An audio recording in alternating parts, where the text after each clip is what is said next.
Oops. Oh, yeah. Here we go. Yo, this is Black Power Media, leading you, feeding you information. This ain't your regular station, a channel. Them other cats can't hold a candle to this. They miss, they need to go. This is the Remix Morning Show. I go by the name of the Ear Doctor. Yes, it is time once again to get this party started. Now, I got a crew that's about to come through. Let me bring them to you. First, let's talk about Jackie Lukeman. And we can't do it without Kim Brown. And Dr. Jared Ball. And happy birthday to the belated Jay Dilla on his 50th. Yo, yes. Yo, happy Dilla Day. Happy Dilla Day. Yo, happy Ear Doctor spitting a hot freestyle for y'all on a Thursday. I was like, you better spit that shit, knocker. Come on. Listen, if the beat is right, I'm coming with it. Let's go. Woo! How y'all doing? I don't know. Jackie Mike on mute. I love it. Whoa. Everybody scooted in here at the last second. Yeah. Wow. It was like Scooby-Doo when they be running. Hey. Oh man. And I got no excuse because I was literally sitting here and just lost track of time doing something else. So nice. I was right here. I was like, oh wait. Oh my goodness. Somebody has to have to do something at 8. What is that? 7:59. Feels like I should be somewhere. 7:30. I don't. Oh man. I was perusing the internet. Fancy word there, Doctor. Go look it up. I will. No problem. And I was seeing, is Shannon Sharp's couch like the messy couch? Like everybody goes there to spill beans. I just see Monique there now. I'm just like, what is it about this couch? Everybody just go there. What it is? It's the drinking. And for some reason, people on the internet want to see people sit around, get drunk, and talk shit. Riddle me that. Riddle me that. Yeah, that's a formula that doesn't seem to miss on social media. We should start that over here on BPM. What y'all think? We should do a drunk show. I've been saying in fact, I have a playlist saved because I've been saying I wanted to do a Drink Champ special. And one of the episodes I've been saving, I still never watched it. This is way late now. Was when Lear Cohen went to Drink Champs. I was going to do a live drinking show watching that and see if we could make it through. Like every lie he told, every career he ruined, we got to take a shot. We'd probably be out by 30, 40 minutes tops. Yeah. Right. But I'm in full agreement. When I watch it, I think it's great. And see what truths come out in Vino Veritas, right? Yeah, I just don't know with Monique, man. You never know what's the truth, what's not. Oh well, come on. First of all comedians lie. Let's be clear. Like even Cat Williams, I could tell which lies was lies. Like I knew he was like when he was like, yeah, we was in the Illuminati meeting with Ludacris. One of them gotta shave your cyber. I'm like, nigga, I mean, I could tell he was telling a story, right? But 3,000 books. Right, graduated college at what? How old did he say he was? And then he said, but the other one more than anything was he said he ran a sub 4.3 or 4.2 40. Oh, and yes. I was like, that's a lie.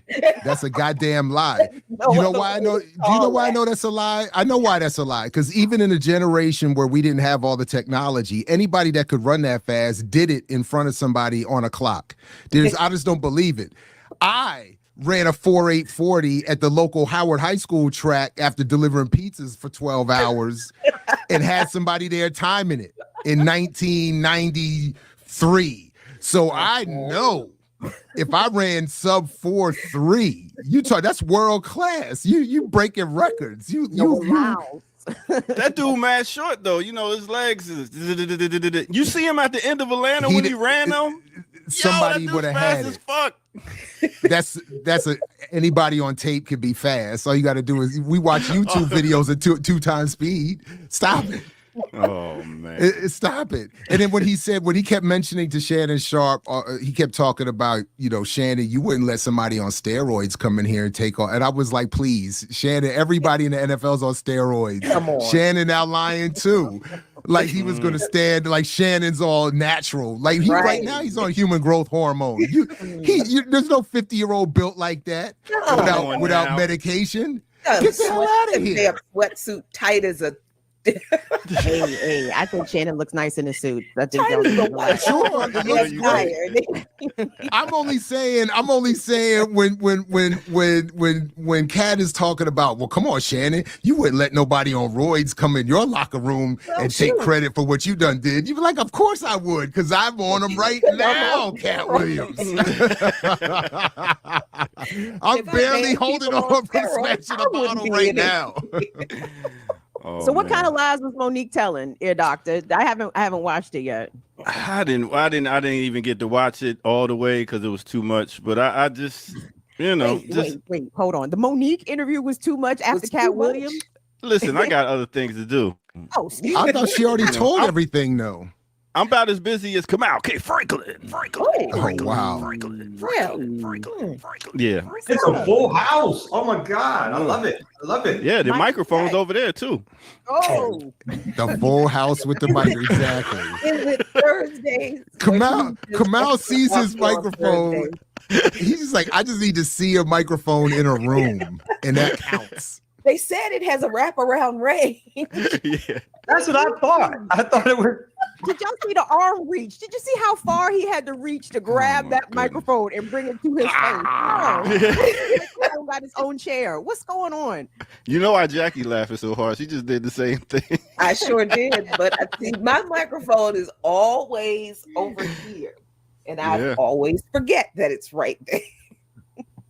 We know. Yeah. Hey, I got a new ism, y'all. Oh no!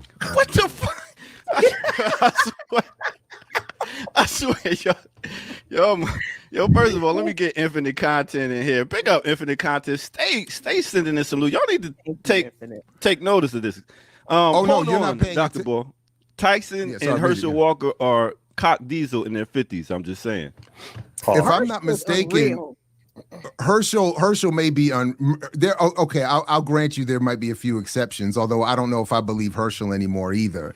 Herschel did the natural sit-ups and push-ups, and I know because I used to try to do what he was reported to have done. And if you do that in your 20s and 30s, yeah, you'll be good. But I don't believe Herschel Walker in his 50s without support is doing 1,000 sit-ups and 1,000 push-ups almost every day, which is what he reportedly used to do. I just don't believe it. Once you start crossing 50, it's the recovery time. It's the stamina. It's the pause. You pause, right. You can't. I was gonna let that one go, but come on, I hear you. I was gonna let it go. I was trying to mature out of my Camden Maestum, and here come out Brooklyn. Ain't nobody getting away from here. Get out here with us. But that's true. Right. And then Tyson, I'm not sure Tyson hasn't even admitted to using some form of human growth hormone because all these people admit it now. Like, they're happy to be on it. It's like Stallone and all that whole crew. Yeah, I mean, and I just don't believe. I just don't. Although I wouldn't say it to Tyson to his face, though. I bet that was a terrifying experience. No. Back to my isms. Look into the face of death. Your isms, Ear Doctor. Okay, Yes. so you got racism, you got ageism, disableism. That's one too. Oh, ableism, but ableism. We'll allow it. Disableism? All right. Well, here's my new one: intellectualism. What happened to sexism? Intellectualism. Listen, I'm making it. See, there you go. There you go. Now that's part of it. Now, intellectualism is when those that have a certain intellect look down on people that don't read a whole lot of books and know this, that, and the third. Might be a mechanic that know how to do stuff and fix a car that intellects don't know how to do. You know what I'm saying? Certain things that was taught without a book.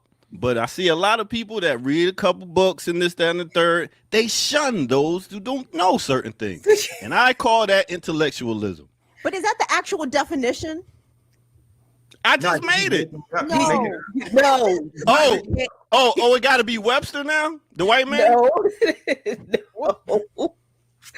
I might be experiencing some intellectualism right now, actually. I think you mean anti-intellect. But anyway. Intellectualism. School me, Jackie. What do you mean? Just don't know who is looking down on you. Not just me. I'm talking about other people. I see it all the time. Like I hang around with teachers. Oh, they're so stupid.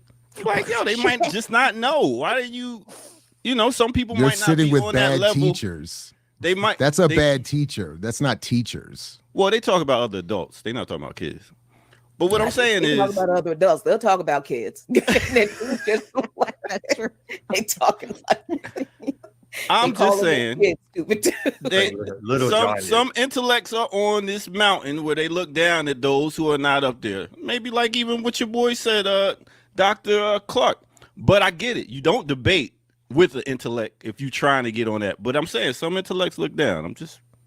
What do I know? But Clark was clear though. Don't get mad, get smart was his line. We're not. We can't attack the idea of intellectualism, which has been my argument, that we should all endeavor to be intellectuals, and not all intellectuals are quote unquote scholars. And there's no need to differentiate between someone who can fix a car or whatever you were saying and an intellectual.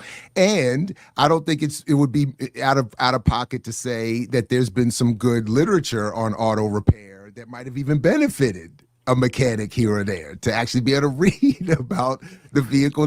So I'm just saying, some are taught without books. Some are taught by hand, by looking. Some people learn how to play music by not reading the music. They play by playing. So that's what I'm saying.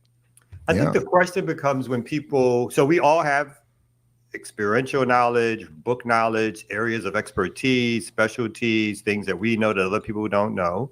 But I think partly some of it comes from, and I think in different areas, when people start speaking about things in which they have not done any research, study, read about, and they speak about it with authority. They speak about it as if they've been, or they are the first ones to either bring knowledge or that they've discovered something new and suggest new terms and so forth. And then they put it out there, and then they expect it not to be countered. And that's the other, people don't like to be countered with an argument that may be more factual than what they're delivering, and then therefore it causes all kinds of problems. So it's not always that people are being anti someone who doesn't know more. A lot of times what you have is that the ability for people to learn more and grasp more, right, is essentially necessary for all of us. But, sometimes people don't do that, but they still express very hard opinions about things. And so, not to say it's all fair either. When people look, you should teach in certain ways or whatever, try to at least in certain ways. But then sometimes, people continually do it no matter how you try to teach, and they become somebody to be laughed at and ridiculed. I got you. I'm a sponge here. I'm here learning. I'm soaking up things. Are you a sponge? Yeah, I don't know. Your doctor, I wanted to ask. I mean, yesterday you kind of got beat up. Asymmetrical slapped the shit beat him up yesterday, dog. And then here comes Nicaragua. Nicaragua came through with the stomp. I said, God damn, Ed Doctor, what's happening, man? Wait a minute. Symmetrical being geometry was very right. It's asymmetrical is the word, beloved. And you told us yesterday, and I quote, "Whoa, she hit me with the beloved." She hit you with beloved. she just bullied me like on the read, beloved. Oh, if I recall correctly, was asymmetrical is not geometry, it's literature. Quote. You don't remember us pulling up the definition from Webster's? Oh, that's right. Are you gonna take a break now? I guess so, because I'm tired of being right. Listen. Oh, look. See, you're not even talking about intellectualism. Look at that. That was intellectualism on your part. I'm learning from y'all. Boy, I tell you. Anyway, you don't like elitism, which is fine. but some people just really are stupid. All right. So we're gonna have to break down some of these terms. Intellectuals are stupid, though. Haven't you met extremely true. smart people? Yes. I call them smart dummies all the time. Sense, who lack street smarts, who lack basic empathy. Like, just because people are quote read or educated doesn't make them good people. You know what I'm saying? It doesn't even make them smart, to tell you the truth. All the time. Right. It doesn't. Look at that. I learned something today. Yeah. All right. Well, let's go ahead and get to our first break. This is no other than the Remix Morning Show. Let's go. I ain't playing music. Oh, there you go.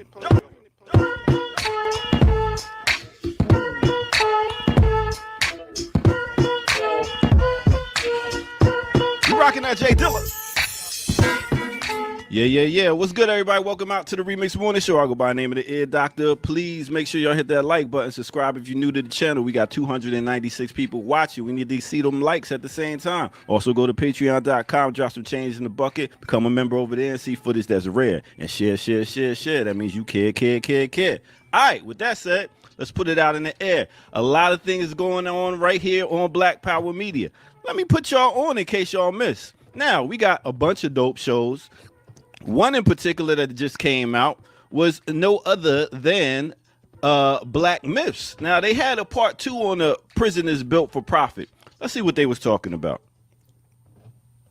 Yeah, they win because of the social control that comes from it. The actual profit is that the state now has a solution to its problems that when you think of it as a whole, and especially once we start really talking about mass incarceration and filling these prisons, it's less about making money, but more so about like, what does the state do with its problem in society? And the major problem has always been a lack of desire to actually serve the people. They have. And this big problem that's created by the state, and the solutions that they come up with when it comes to these prisons. Yeah, y'all got to go check the rest of that out. I can't give it all out right now. You got to go check it out if you haven't. Also, we had Beyond Breaking Barriers, another one where we talk about the whole beef thing going on. Let's see how Piper Carter breaks it down. Both Meg and Nikki seem keenly aware that their clash has the potential to drive clicks. Even as Nikki insults Meg in Bigfoot, she claims that she's doing her rival a favor. It's the most attention you've ever gotten. Meanwhile, his targets anyone using my name for likes. All this free promo, Meg raps. I'm turning a profit. It's pretty much been like that. That's funny. When it comes to battle rapping and stuff, one of the first battle raps was two sisters that was on record. We talk about Roxanne Shante and Sparky D as being one of the first battle raps of sisters rhyming and battling just to get that clout and get that name. From there to Showstoppers with Salt and Pepper to Dougie Fresh and Slick Rick, man, it's a whole lot. But with that said, let's go ahead and get back to our crew and get right to it right here on the Remix Morning Show. Let's go.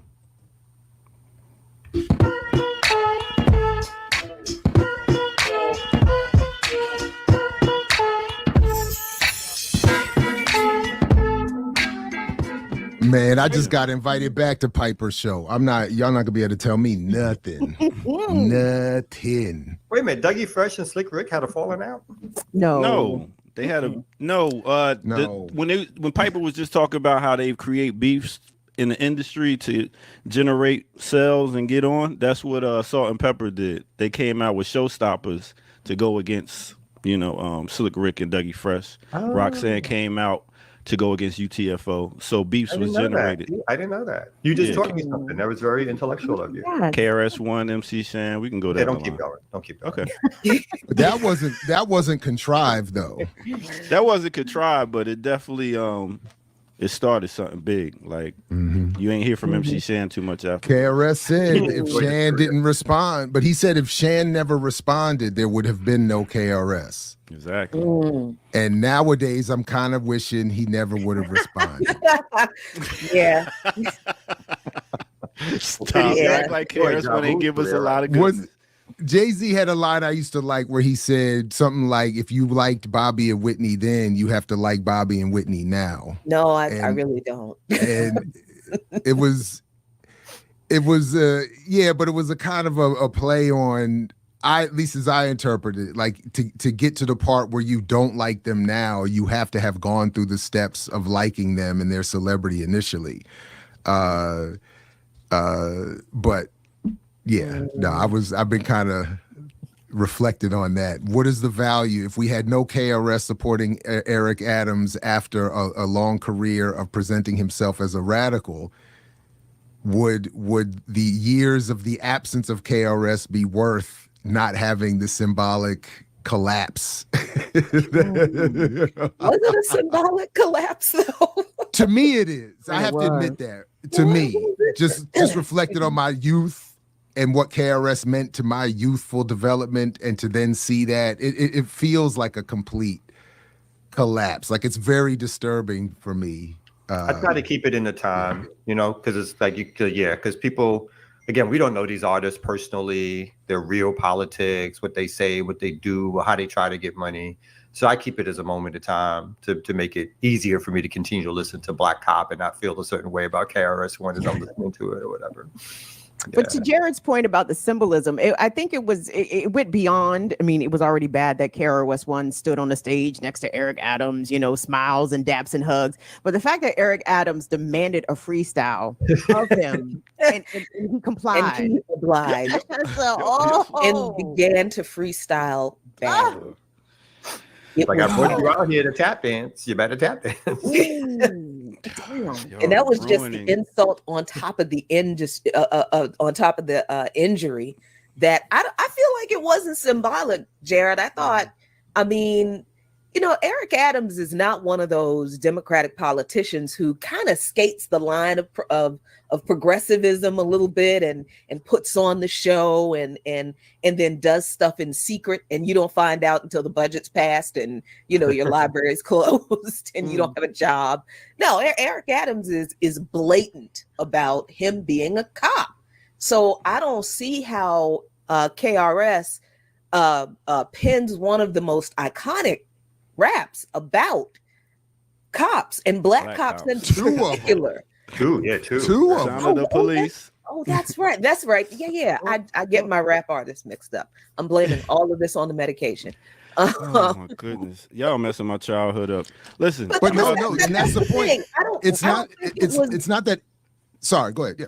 No, that's the thing. I don't think the collapse was symbolic. I think he collapsed his own legacy. He did it himself in service to Eric Adams of all. Couldn't he have waited to come along for a black cop with some games, When you want that paycheck or that notoriety, you got to think you can get it at that age. That's why it's like that. He's like, no one's booking me, no one's talking to me. I need a new meal or a new way to revive something. Someone's offering me a stage.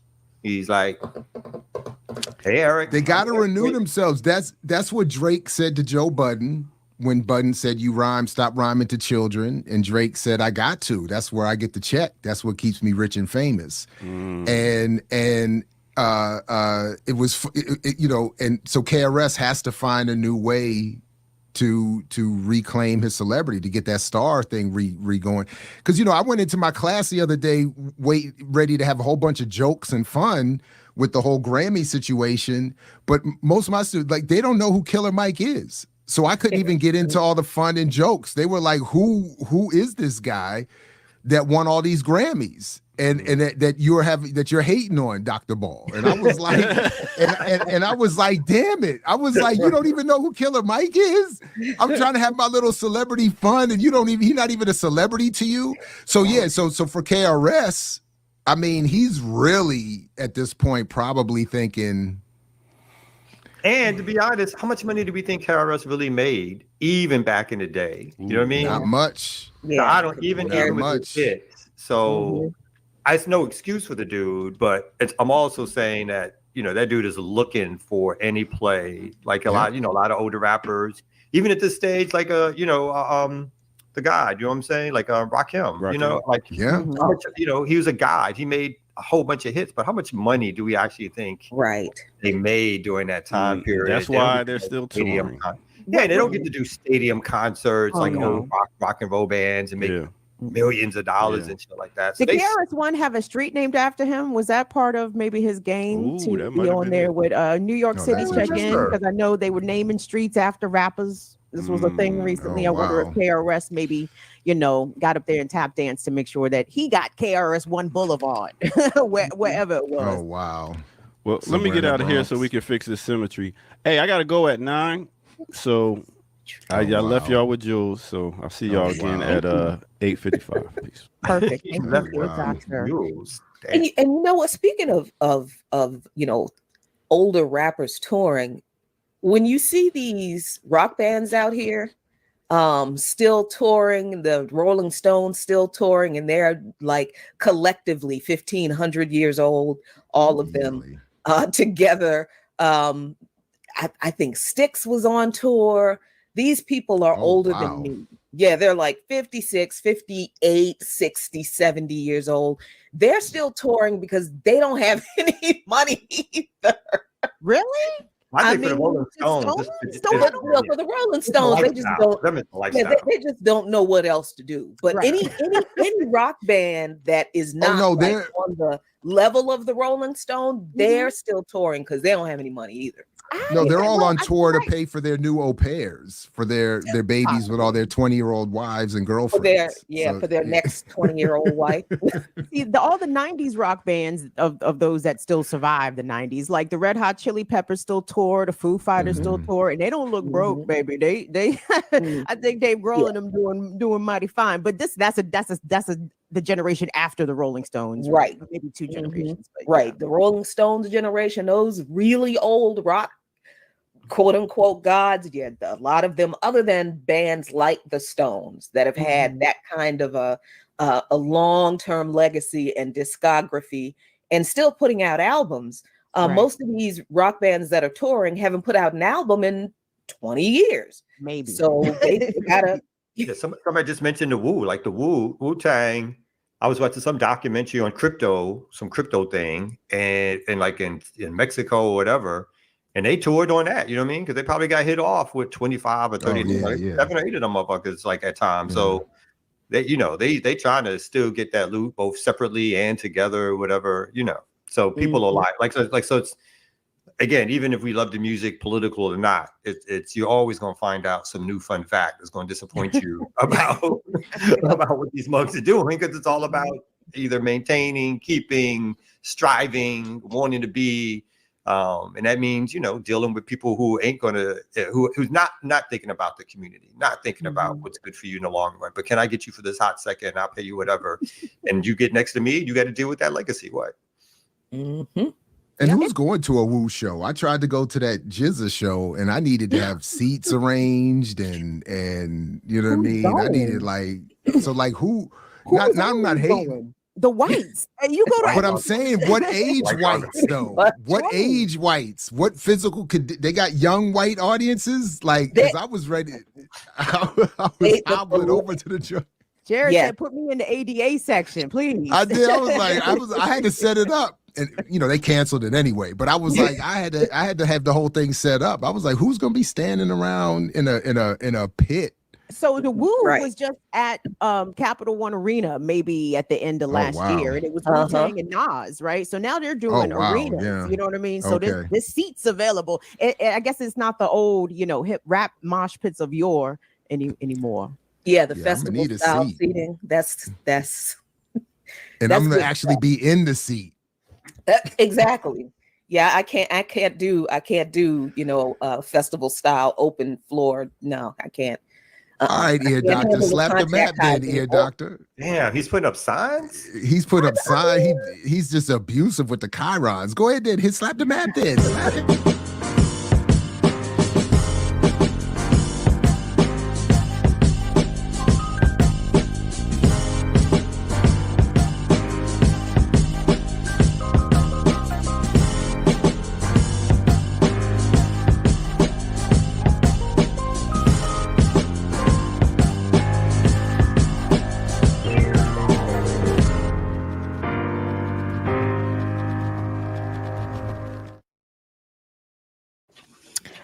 Happy Black History Month, everybody. It's the Remix Morning Show on Black Power Media. Today is Thursday, February the 8th, 2024. We've got a big show for you. Ear Doctor has already bullied us into slapping the map. So here we are. We got the crew with us. Look at him. Everybody stunting, shining. Look at sis, Jacqueline Luke Mon, the co-host of Darker Than Blue on WPFW.org, Fridays at 5 p.m. Be sure to tune in for that.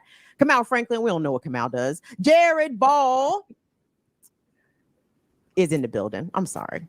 It's one of those days, y'all. It's all good. It's all good. Hey, but listen, real quick, before we get to anything serious, speaking of what Kamal does, I tried to get I tried to get my Kamal on yesterday, but speaking of bad backs and not being skilled at it, I had to lean on the podium and read.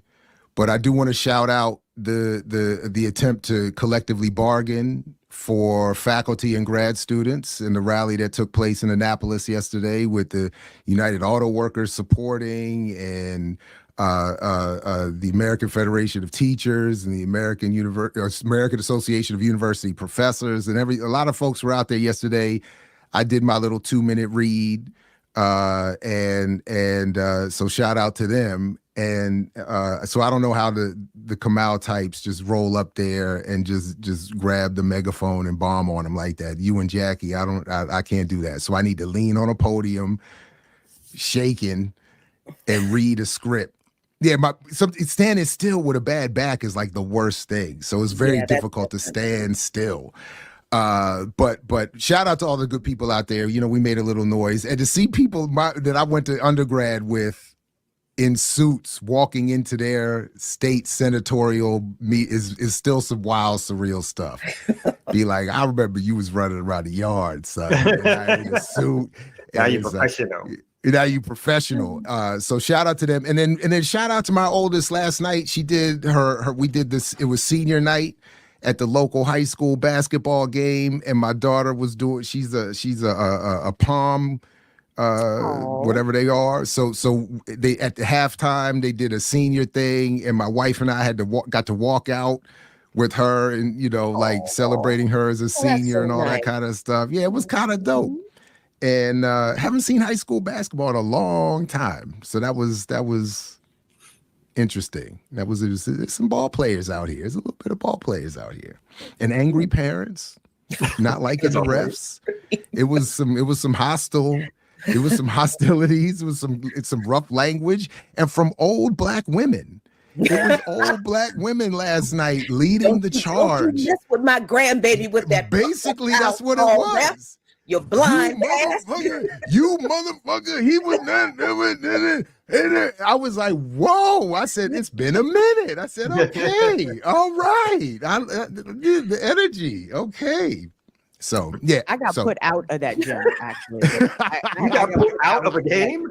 I got put out of the gymnasium that Jared was just in last night. I got put out. What by Howard? Huh? I saw the sign. It said Kim was here. It said, or Kim can't come back. Kim can't come.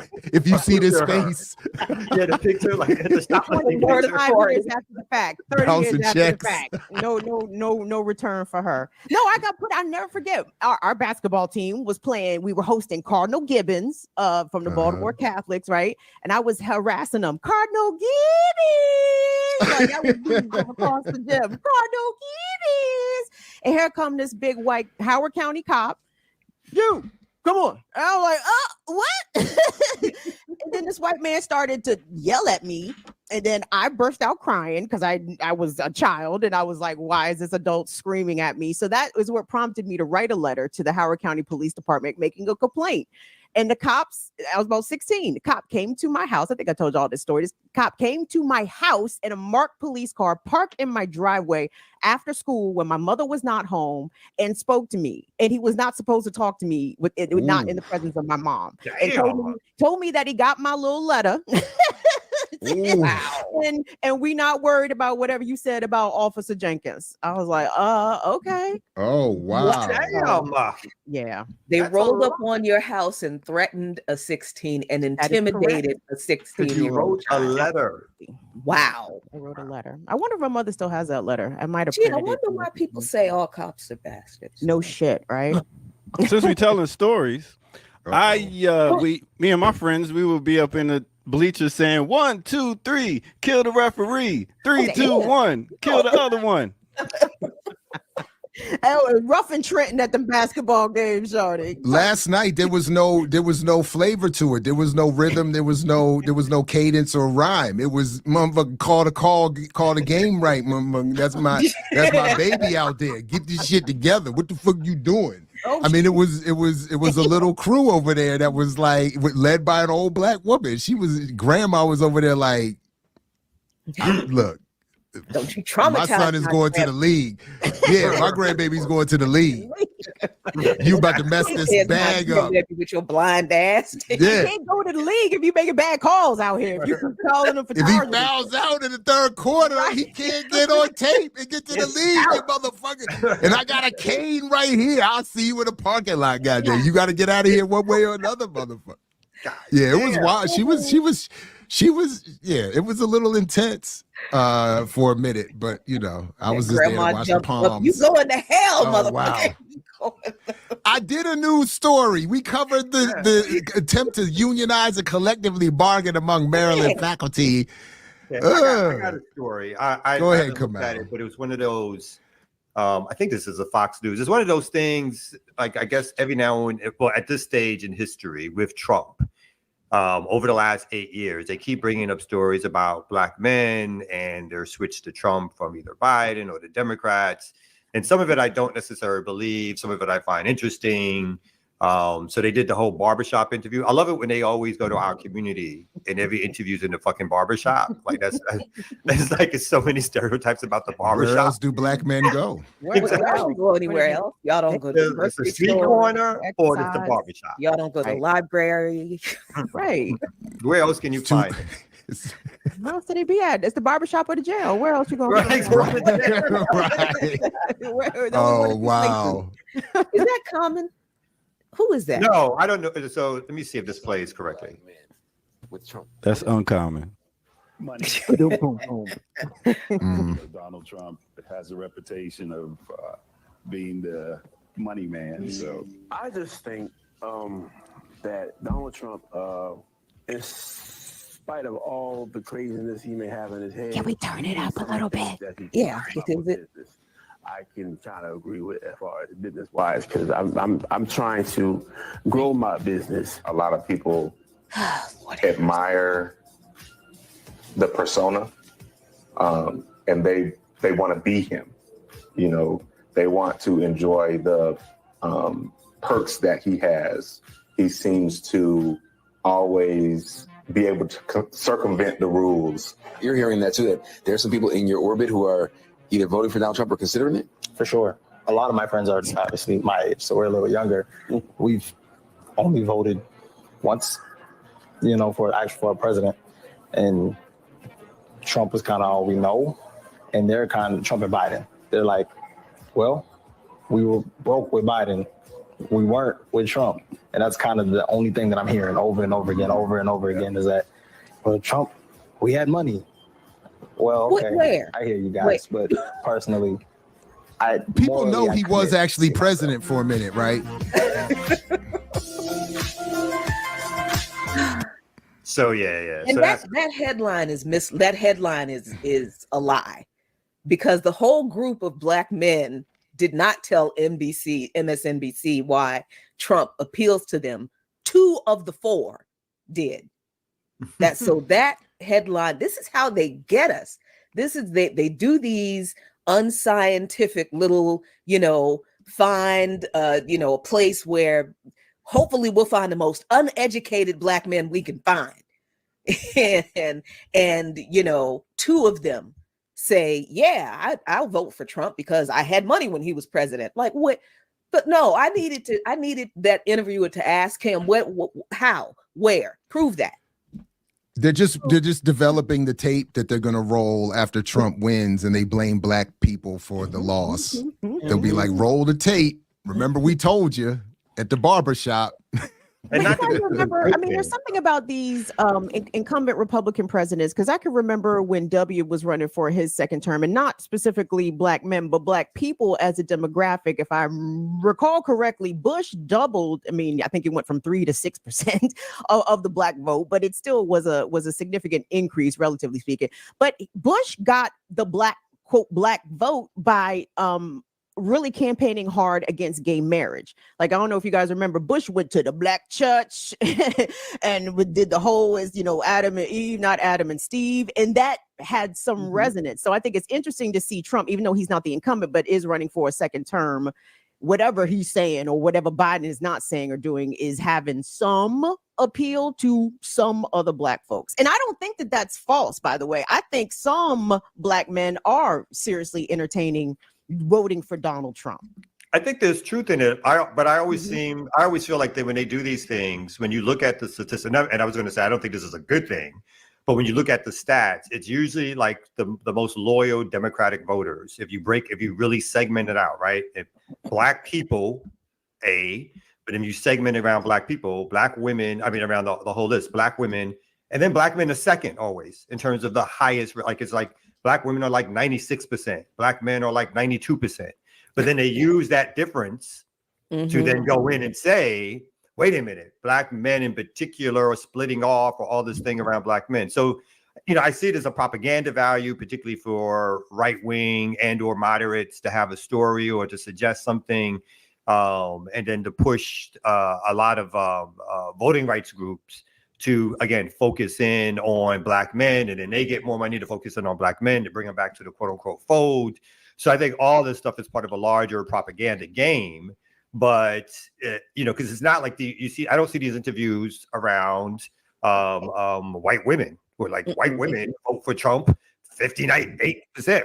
White men vote for Trump 60 whatever percent, right? So it's not that kind of similar racial analysis given to the vast majority of Trump voters. But if there's like you said, like a 3% difference in the way in which black women and black male vote, then that's used as a story to foment either discontent within and or to paint a certain narrative and so forth. And again, not saying voting for Biden is the way we need to go, but when it comes to the loyalty issue of which way they are going, it's certainly, I see small numbers, but then I think the media stories hype it up to be a lot more than what I actually see, or anybody I talk to in the barbershop.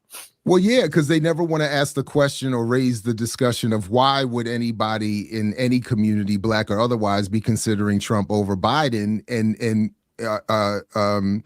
beyond these kinds of empty. In other words, the discussion can't become, or a focus can't become on the failings of the Democrats. That maybe we're considering it because 8 years of Obama, 4 years of Biden. Where we at? Where we at? And then, of course, they're never going to sit down with a group of black men or any other and say, well, who might be saying, well, yeah, I'm not voting for Biden, but I'm not voting for Trump either.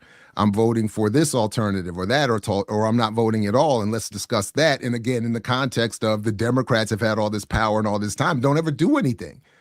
The differences we're supposed to acknowledge are not overt enough. They're not clear enough, or substantive enough. So, And I think anybody who is still seriously, and I know that's where a lot of our people are still seriously entertaining whether to vote for any Republican or any Democrat, when what we really need is a third party, viable third parties in this country. I'm very suspicious of, I know that, we're not as organized as we need to be on the left, but those are the people that we need to get reading some stuff.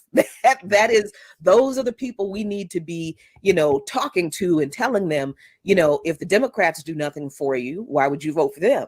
But on the other hand, if the Republicans do nothing for you, why would you vote for them either? And then you, Mr. Businessman in the middle, show me when you had some money when Trump was president, because I don't believe you did. Unless he's talking about the stimulus. Thank you. The COVID loans that mysteriously got forgiven, almost all of them, but our student loan debt, Biden couldn't figure that one out. Okay, yeah.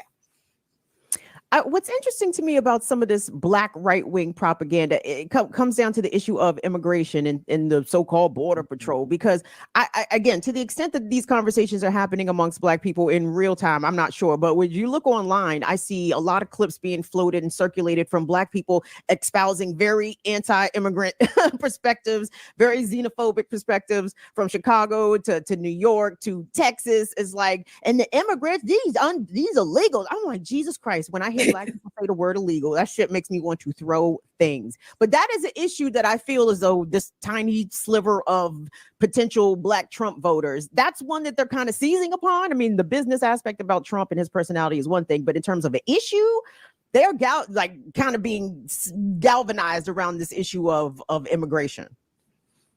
Yeah, I think there's always been an underlying, and obviously it's exploited even more around the what is it? What's the thing there? The FBA, what's the other thing? Adolf and all that kind of stuff. Yeah. So there's always been that before these groups even existed. Like, I do remember having conversations with black folks, right? And the immigration thing, right? And again, not a large percentage, not like it's the vast majority of whatever, but I agree, Kim, like it's like that underlying idea of like, oh, and again, it's the propaganda and where we focus, right? So people are upset because they think they're going to have to compete with lower wage workers, but no one is thinking about, well, that's the trap, right? That's the game. It's like it's some of these folks they do want to allow in because they will work for whatever, but isn't the idea that we should be teaming up with these folks because others are exploiting all of our labor? But it's far easier, the capitalist system makes it far easier to pit us against each other, obviously. And then some of this stuff goes not only around, immigration as in, what's usually thought of as like Latino immigration, but I've, like some of the stuff too around like folks from the West Indies and the Caribbean and all that kind of stuff from the continent. So I think the little milus of like dislike or exploited for bad reasons. And when we fall right into, too many times, we fall into the trap of separating ourselves as opposed to being like, there's a larger entity, a larger enemy, a larger group of folks who are functioning to control that labor pool because they benefit, right? And we busy fighting for the crumbs as always. And usually, people have a very right-wing response to immigration because they don't read, and they're still too invested in this system, this capitalist system as it exists, because people, and I've had the same kind of conversation with black folks even before this ADOS thing became a thing, which it was weird to see it happen.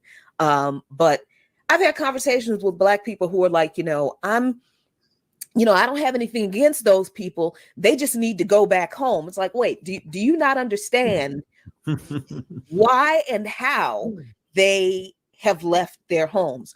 Who in their right mind leaves where they live in another country, hundreds, if not thousands of miles away, walks that entire way to another country, again, hundreds or thousands of miles away, 2-3 other countries away from their home to get to where they think is safe, only to find out the place they're going to is the place where the problem in their country emanates from. So if people, especially black people, but if anybody has a problem with immigration or immigrants and wanting them to go back home, then we need to challenge the capitalist imperialist militarism of the US government, because that is what creates the dynamic of refugees leaving their countries, because their governments are unstable. They can't live there. They don't feel safe. There's no way for them to make a living there because of what the US government has done in their countries. So when I have this conversation about immigration with people and they come with, well, I just want them to go home, I can't. People need to hear the truth about the cause of these problems. And if they want to continue on that, I'm not racist, but I just want the immigrants to go home, then get away from me, because I told you the truth, and now you just don't want to think any way differently. Just stay away from me at that point. People's lack of empathy for what undocumented folks, migrant folks have done to come to this country, to me, is so galling. Like, I watch Henry Louis Gates, Finding Your Roots. Don't judge me. So I was, but I've been watching several seasons of this series, and it's always the stories of admiration and just, like tremendous gratitude from people that came from Europe. Oh, they were fleeing the Irish potato famine. Oh, they were fleeing the pogroms and the Pale of Settlement. And there's so much reverence for what these Europeans did to get to America. But it's like the same lens, the same sort of, appreciation for the sacrifice is not given to these modern day refugee seekers, asylum seekers, right? Like, these people should be helped. They should be applauded. They should be welcomed with open arms and resources. Like, God damn, we know what you did to get here. Come on in. Like, but they get the opposite. And when they get that hate and that vitriol coming from our people, that shit just boils me bad. It's the victory. It's the Wakanda forever victory of the imperialists, that they get to stand back and watch black and brown people fight each other over what the white folks have stolen and created. One of the reasons they can not, in addition to the whiteness, that they can happily accept European immigrants is because they can also feel confident that they were not the cause of the conditions that led the Europeans to want to come here. Whereas here, they are the cause that leads many Latin Americans to want to migrate here or feel forced to. And if you ever spend any time paying attention to those stories of those people, they have no real interest in being here in the first place. This is all desperation and panic and sadness. It's that is caused by U.S. foreign policy, Democrat or Republican. So, but speaking of those who are always welcome, regardless of the panic they cause. Okay, what is he doing? The very erudite. Oh boy, there you go. I was looking up Milu. Milieu? Milieu? What was that word you said? Why are you looking up some girl's name? It's Milieu. It's Humu? Milieu. Humu. What is that? It's the only for the listeners.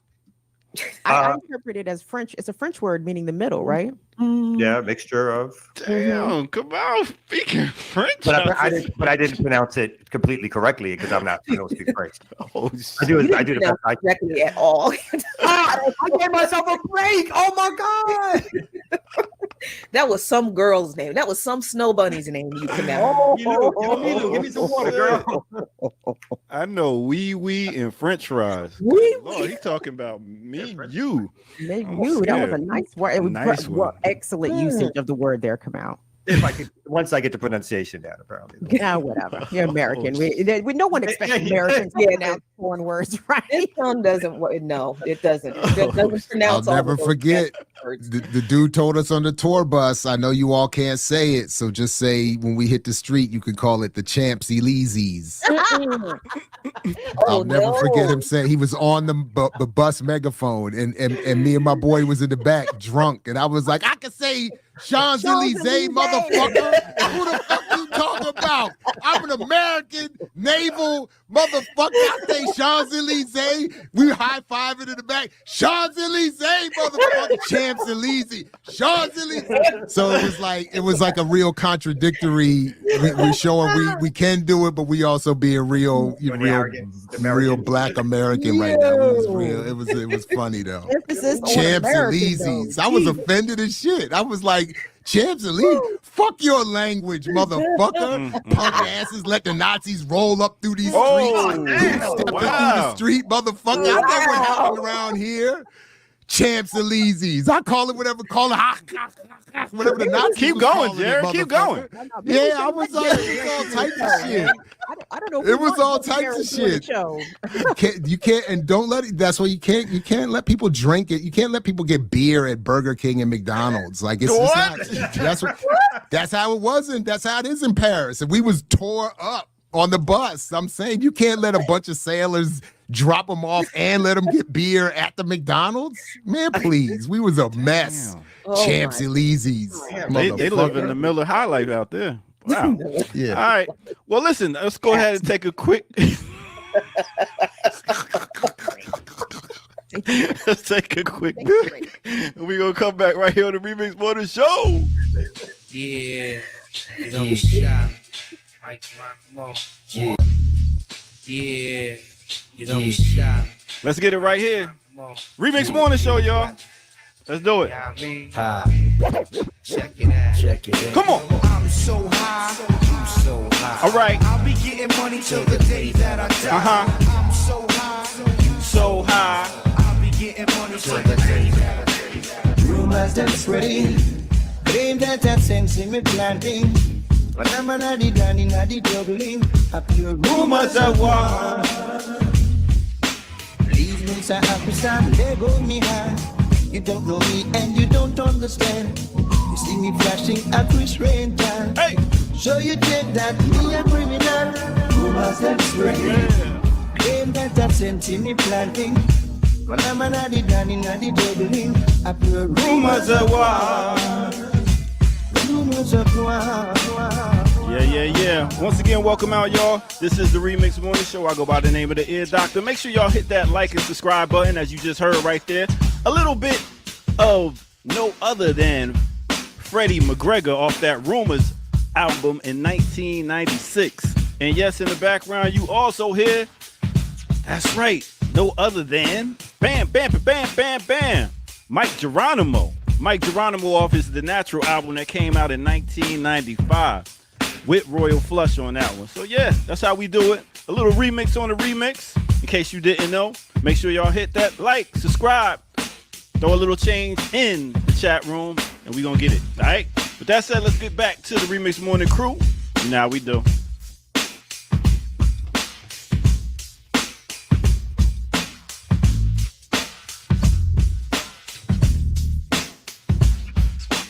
Wow, Mike Geronimo. Whoa. Yeah, his career would have probably went longer if he did some things with Diddy. I know he was working with him, but I guess he said no to Diddy and kept that it career. He kept the virgin. He kept the virgin. Half a dozen in the other, right? You had to trade off though. Do you get to stay alive for longer, or do you make some money with Diddy and die young? You know, what's the deal? Well, little money with Diddy and die young. That's what it is. So yeah, listen, y'all have a great weekend. Rock out. Where you going? Damn, why you always That's come right. late and don't know? He's gotta teach today. This is actually my last week of teaching, so I will be here in the morning. Oh, in what morning? Friday morning? No, I'm talking about for the Remix Morning Show. Yes. Oh, wonderful! Yes. That's great. I'm starting Starting an after school program next week. So did you get fired? No, not at all. I stepped back because I need to work on my after school program. Okay. No one complained. There's no letter in your file. No letters in the file. Not at all. They said, "Damn," they was actually upset. They was like, "Come on, man." I was like, "Listen, the money ain't money." So that's what it is. He said, "Fuck the kids. The money ain't money." He said elect Trump and let's get some real money. Oh, I did not say that. Oh boy. I'm running. I'm going for Cornell. So that's what we're doing. All right. Well, I'll catch y'all next time. Next week. Y'all have a great weekend. Peace. Yeah, doctor, be safe out here. Thank you. Anyway, you got to get Cornell back. Oh, sorry, Kim. Sorry. Oh, it's cool. I don't know. Well, they not mentioning Cornell even doing much in some of these recent, the South Carolina primary, and then what they just have Nevada caucus or some shit. I don't know. I keep hearing author Marianne Williams got 2%. I'm like, damn, what did Dr. West get? I guess not much, but regardless, that's another topic. Anyway, the other ones are not in the Democratic primary, though, right? It's just Biden, her, and maybe one or two others, right? Some congressmen. Yeah, who MSNBC just had on for like the first time in 9 months. He was complaining or something like that. Wow. Oh, really? Oh yeah, no, he was berated. He was berated. And the hostess attacked him for his low poll numbers, the fact that basically pushing him out the door that he needs to get out the race. It's 2%. You don't even know his name. Nope. It does, right? And that's the point. Yeah, Congressman somebody. But his point was like, hey, you like people don't know my name because places like he said Fox has on a whole bunch of the competitors. Obviously, it's a more open race or whatever, but everybody gets to come on and debate, and people have done individual interviews with them. He said, MSNBC, it's the first time y'all had me on in 9 months. So y'all coordinating this dude, and that's why you don't know my name. That's right. DNC is what it is. You know what I mean? Like, just the fact that Simone Sanders and Jen Psaki have shows on MSNBC, I think is so disgusting. And I'm like, because I would like to hear from either journalists or even actual people with political opinions. I don't want to hear from former mouthpieces of the fucking state. And remember, Jen Psaki's replacement used to be on MSNBC. Right. So it's like they just swapping them in and out. And that damages, in my opinion, MSNBC's credibility as a media outlet. I can't trust y'all. All y'all do is give me Democratic talking points. That's it. Spoken by Democrats, people who have held prominent positions in Democratic administrations or with the party itself. No, thank you. What was it? I think Pew did a thing. What was it? A year or so ago, maybe longer. But they were making a point to your point, Kim, that that's all that they're here to do, and that they actually, when compared to Fox at this, whatever I'm referring to here, that I can't remember either. But what I do remember is that they were slightly behind Fox in reaching the 97 percentile of Democratic, like. Fox gets like 98% of Republicans, and MSNBC only gets like 97% of Democrats. So, but they were saying the point of the report was that's their whole point. They're not, so all the jokes about MSDNC and all that is very real. That's all they're here to do. So yeah, and the only reason I think that Trump or that Fox would give more room for other Republicans is because the Republican ruling elite really don't like Trump. Yeah. Right. So they were hoping to prop somebody up. But the Dems are like, we got nothing but this. What is it? What you said? The sack of potatoes that he's a bag or something like that. Somebody, what do you buy it? An animated sack of potatoes was going to be their boy to replace Trump, and then I think there was a little hope that Haley would rise. But I think these cats are now they're trying to get the vice presidency, right? They're trying to be right under Trump, get that vice presidency again, wait for the clock to tick, tick, tick, tick. And, somebody's not in office anymore, and you go into a state funeral and you're appointed president for the next 2 years. And then you get to run on that. So I think folks are lining up. And the way Trump works, he picks the most boring, non-threatening, unassuming. So I think none of these cats getting the job. Trump's just gonna pick somebody who's like, you're no challenge to me. What you're just you're like a new Pence. Plus, Nikki's a woman and an Indian or whatever. Like he was says like she's like out I on can't. that. Yeah, he's like, I can't. That's why she She's was like on pure Saturday Night racism and Live. sexism alone. I can't move this. He'll have to get somehow talk. It'll be like the last one to talk to him, like one of his kids.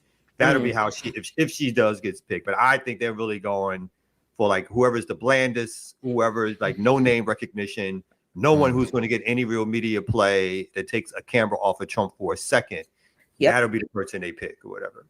And it has to be somebody that's going to give Trump some conservative some other conservative validation, like Mike Pence. Mike Pence has a long reputation, pro-life and anti-health, and wasn't Mike Pence that helped to create a HIV outbreak in the state of Indiana because I think he had cut funding for Planned Parenthood, and conversely, the testing funding also went away, and there was an outbreak of HIV because of that. Yes.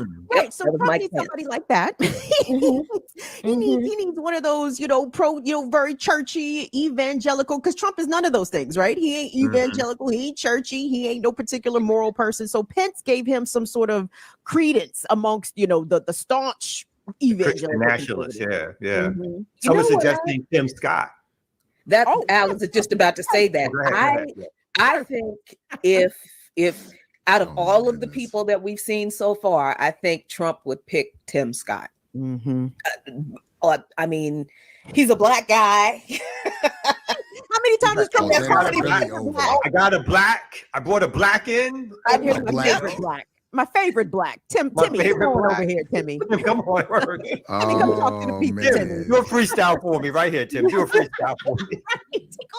Oh man. It's gonna be it's a mess. It's a mess. It's gonna be a mess. But Trump is in court today. What's happening at the Supreme Court? They was showing people lined up, that niggas had camped out and shit out front of the Supreme Court trying to get tickets. Because I guess the court is supposed to at least hear whether or not Trump's immunity shit is supposed to happen. There's something happened at the Supreme Court today, everybody. I apologize for not being able to tell you what it is. That's the Remix Morning Show news right there. Something's happening somewhere, motherfuckers. I don't know what it's definitely something happening, y'all. It's the ballot case around him being on Colorado ballot. Some places have tried to knock him off. Yeah. The Supreme Court is making a decision about whether or not they can throw him off, even though, again, I think the Trump argument is that he hasn't been convicted of anything, like in terms of a quote unquote crime, not like a civil case. And so therefore, how can they take him off the ballot? So that'll be his basic argument. Yeah, that's what I thought. They reported that Trump's argument is that that January 6th wasn't an insurrection and he didn't have nothing to do with it. Oh, there you go. Already. Good luck. Good luck with that, President Trump. This election is going to be a mess. It's going to be a mess. Folks, given the mess that it is going to be, if you need another option to consider, we did have that interview with Davi running for the Green Party nomination this week. The interview was this week. He's running for the Green Party nomination, so you could check that out and add potentially him to the mix of consideration, to the milieu of considerations of what it is that Jared, that was good. Just trying to keep up with your doctor. He had set a high standard. It's rough. So, but and we'll continue to offer up room for the other and our own election analysis. Yes. Yeah, to have election analysis. All these shows go up when it gets close. Everybody's waiting for it. I want to see the first debate, B. I'm serious. As much as I hate the country, I want it to fall apart. The comedy of Trump and Biden standing. Oh my God. That 4 years later. At Biden, that should be. We should do a thing. We should have a debate night, drink celebrations. That's when we should have the drinking show. Smoke with the tokers. Hold on, the tokers. An election. All that too. Yeah. Kim, I'm my bad. Kim, you're right. I just assume it's a given. I have to specify the drinks because for me, the smoke is given. But you're right. It's the drinks I have to specify. Everything else is just I expect that to be part of it. But yes, we need to have a nice little BPM because I'm with you on that, Kamal. I'm not gonna front. I'm a little bit like I need some comedy with my genocide and misery. You know what I mean? A little side of comedy. The throwbacks say we should totally revisit those 2016 Republican presidential debates when Trump was reading down Marco Rubio and Jeb Bush and telling Jeb Bush that his brother done started you done fucked up the Iraq war. Trump was, you ain't never seen that before, shorty. Like that shit was amazing to watch. And even the Trump debates with Hillary Clinton, and she's like, well, you didn't pay your taxes. He said, yeah, because I'm smart. Damn. It's like, damn, I can't even argue with that. And that's why my students, and that's why I got students saying they like him. They like that. That's why the dudes in the barbershop were like, I kind of like that. And that's my point. But Hillary is so whack. And instead of letting that be the focus, it becomes, Trump. Yeah, no, he's got bars because she's whack. Right. That's line. I think it was after he was president. Was when did he say something like, "We got killers too"? Yep. Yeah. No. No, he said the same thing. He said something like something was like, and somebody tried to assassinate somebody. He was like, well, that's what we do too. Like that's like we do. I think the journalist was asking him about Putin, and it was like, Putin's a killer. He was like, well, shit, we got killers. We got killers. He was on his ditty. Media's like, you're not supposed to say that shit. What's wrong with you? You know, even the media is like, no, now I got to write this a certain way. I got to move around this. He's like, that's why we gave the nukes to Israel in the first place. That's why we put this, you know what I'm saying? That, we didn't expect this problem to still exist because we gave them the nukes. Told them to use it 3 slow times. down. Donnie, slow down. You revealed too much. What's the intelligence briefing? Like, stop giving him intelligence briefings. Whatever. And then they get mad when he takes all of the classified documents and shows them. See, this wasn't my idea. This was what's the guy's name? The former Miley. This is General Mark Miley's idea. See, that's why he was like, we was reviewing the documents in my crib in Mar-a-Lago. In the bathroom. In the bathroom. I was sitting on the toilet looking over. You know, I've got a chandelier in the bathroom, right? Gold toilet. I'm on the gold toilet. I'm on the gold. You know, looking over all these top secret documents. That's how I know where Israel got everything. I gotta say, the fact that Trump was showing all the national security secrets to any fucking body, I gotta say, I love it. It's a party favor. It's a party favor. Hey, come on in here. Come in the room.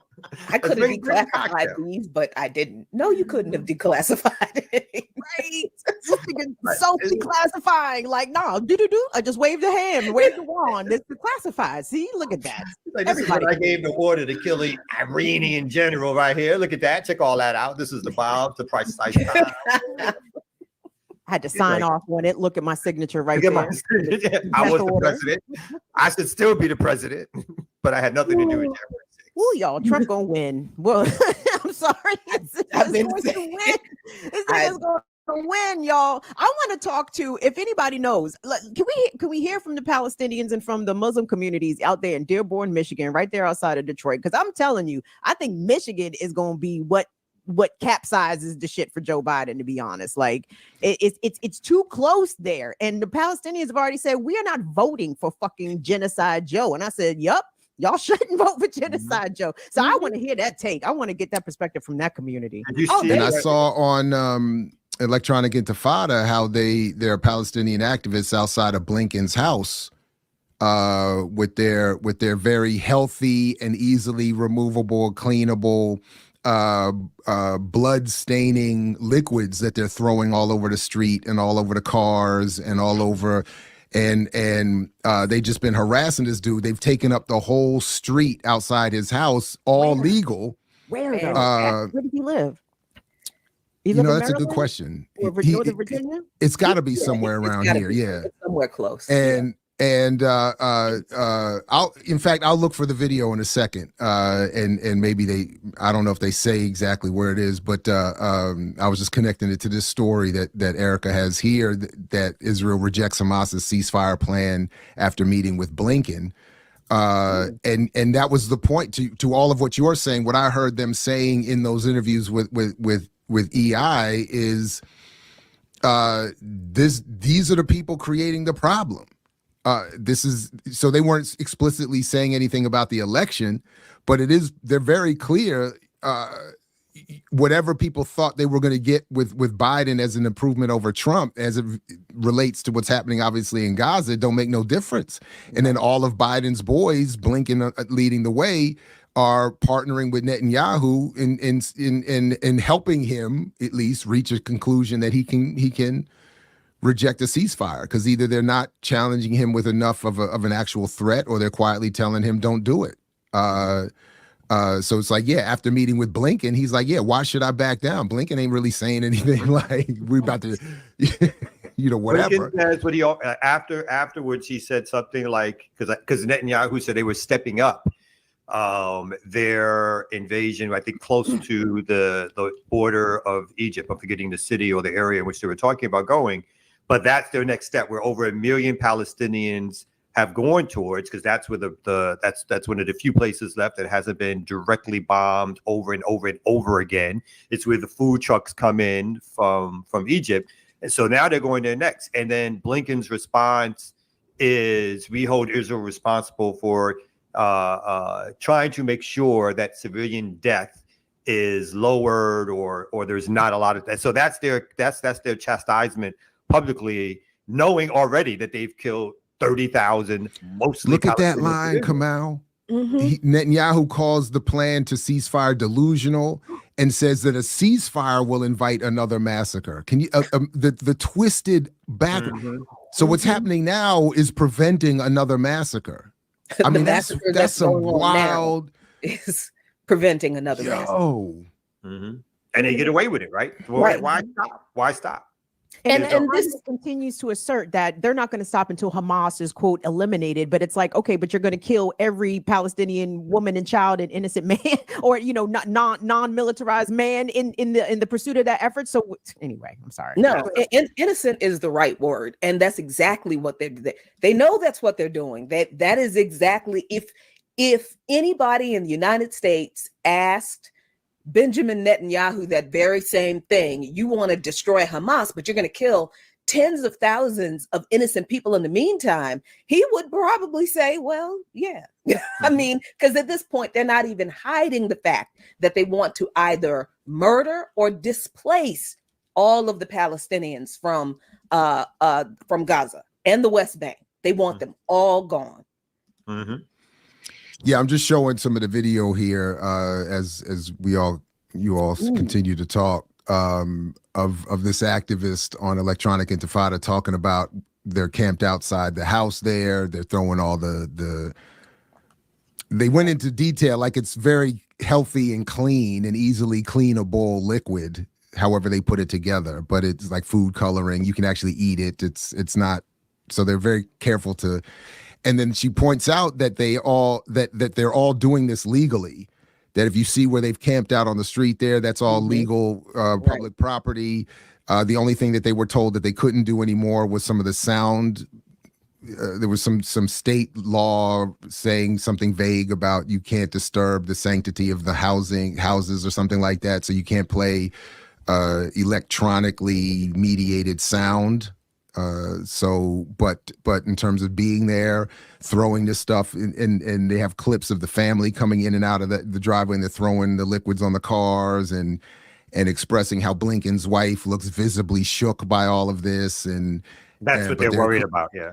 Well, that's what the media is worried about. No, that's yeah. And she's clear. She said, Is the media covering these protests? I don't know. I don't think so. I had not heard anything about it until this morning. Right. Axios is reporting, because I was trying to look up where he lives. It's in Northern Virginia, of course. And so Axios, a mainstream media outlet, is at least giving some written coverage that this is happening.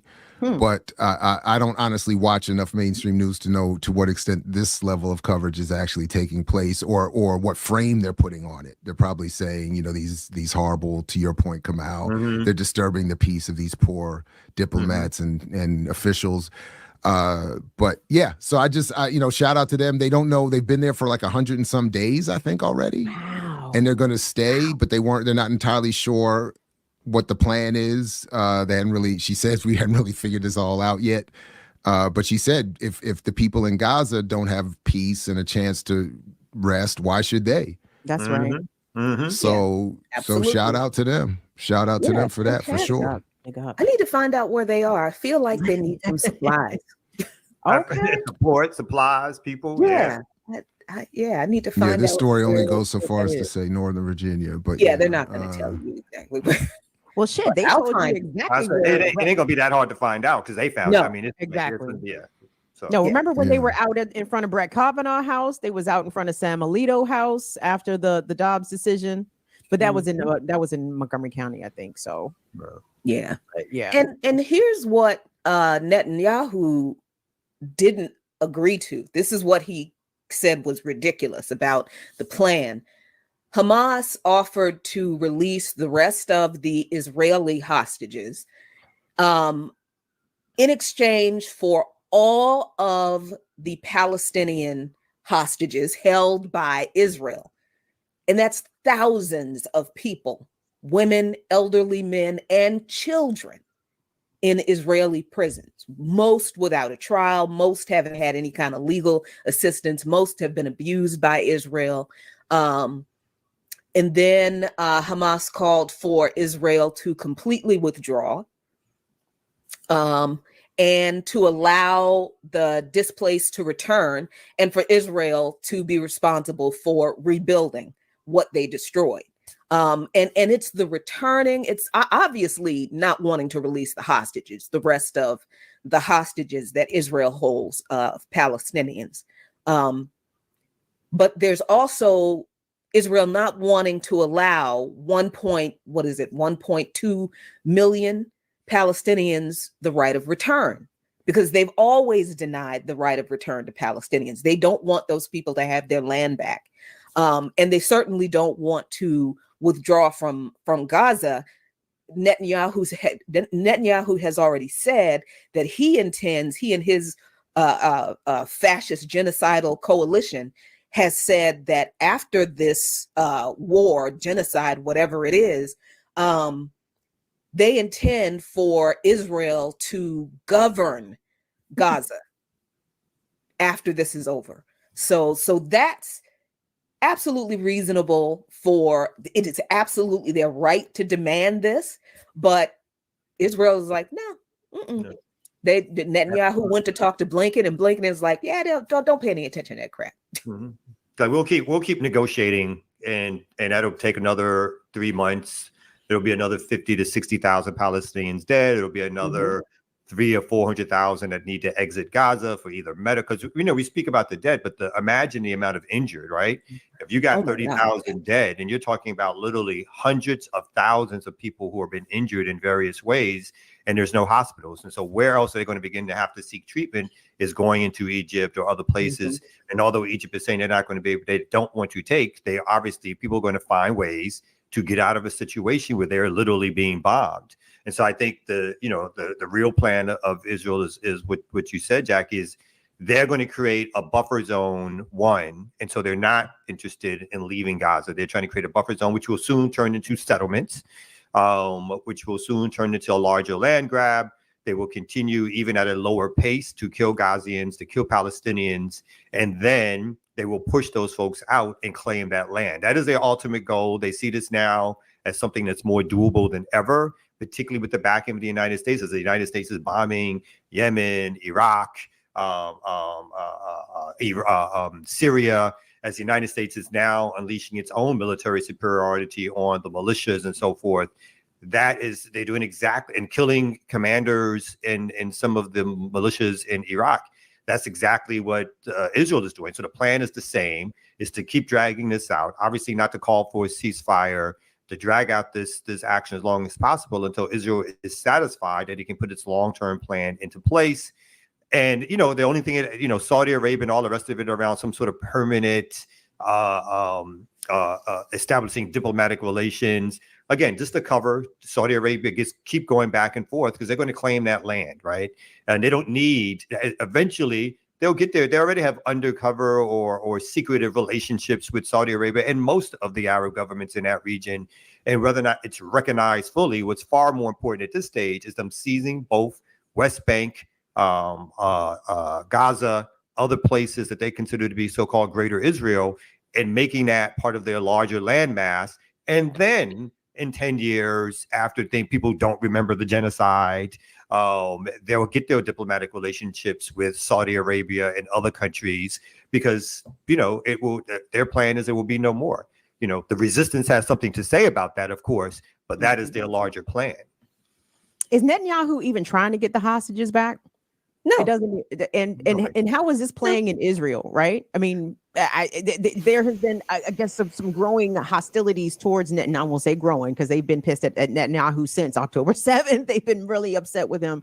But I mean, taken to the streets, protesting against the way that he's handled what's going on in Gaza. I mean, if the Hamas has offered to give back all the Israeli hostages and Netanyahu rejects this, I don't know what that looks like for him politically on the domestic front, or does he even care?